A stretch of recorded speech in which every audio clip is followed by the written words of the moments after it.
school programme.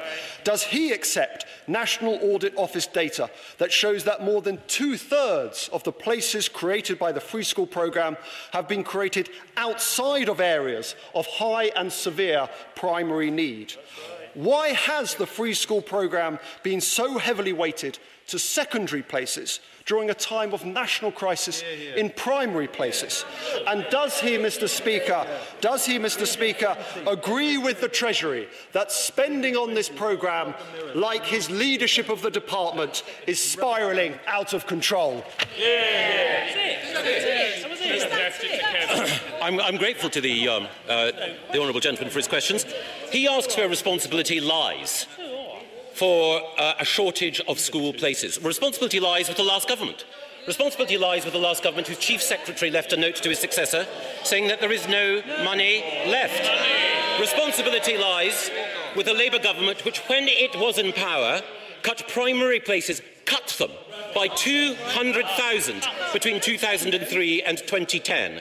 Responsibility lies with the Labour government that cut funding for new school places by £150 million, by 26% between 2004 and 2009. And responsibility lies with the last Labour government, whose primary capital programme was responsible for telling local authorities to cut primary places, not to increase them.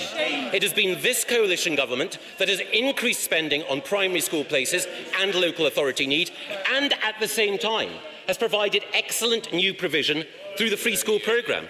And I note that the honourable gentleman was silent on Labour's position on the free school programme. Where is the consistency on Labour's position on this policy? In May 2010, he said that free schools were vanity projects for yummy mummies. In May 2013, he'd reversed his position and said he wanted to put rocket boosters under the programme. In October 2013, he'd reversed again and said that free schools were a dangerous ideological experiment. And then later the same month, he said, if you're a parent interested in setting up a free school, we will be on your side. He's had more contorted positions on free schools than some Indian sex manuals that I could name. The truth is that the honourable gentleman has betrayed inconsistency on free schools, inconsistency in support for education reform, and inconsistency in support for the additional money that we have put in to provide not just local authorities, but free school sponsors with the places that our children need. Mr. Graham Stewart. I wonder whether we can clear this matter up, because the Schools Minister appeared before the Education Committee during the school places inquiry, and he said we've got £12.5 billion to spend on basic need between 2010 and 2021, which is absolutely massive. He said the Treasury have been very clear with us. We've been clear with them that basic need is the top priority. If we thought jointly that we couldn't fund the basic need because of the free school programme, we would have to reduce the free school programme. But the free school programme is additional. It does not compromise our basic need objectives.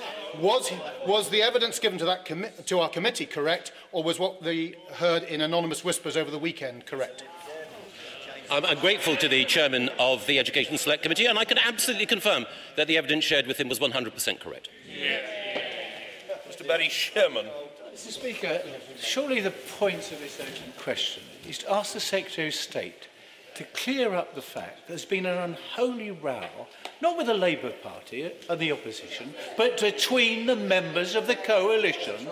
And what is being lost here is the rights of children to have a decent education, and for these school places, primary school places, to be delivered where they're needed, not where they're not.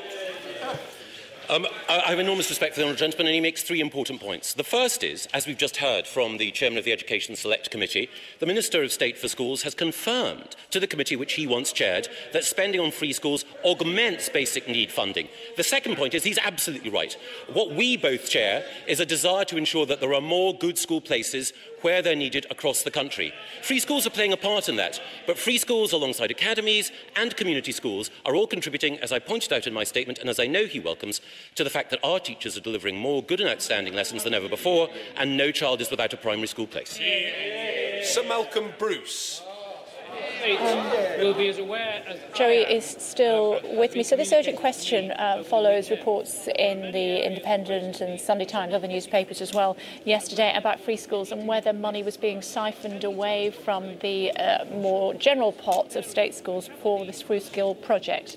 Yes, that is the detail of the question that Michael Gove was answering. But actually, more important than that, on this occasion, was actually the theatre of what was going on in the House of Commons, and particularly what is going on within the government, because there's been a series of leaks coming out of the Department for Education, particularly suggesting that there's a big row that has been going on.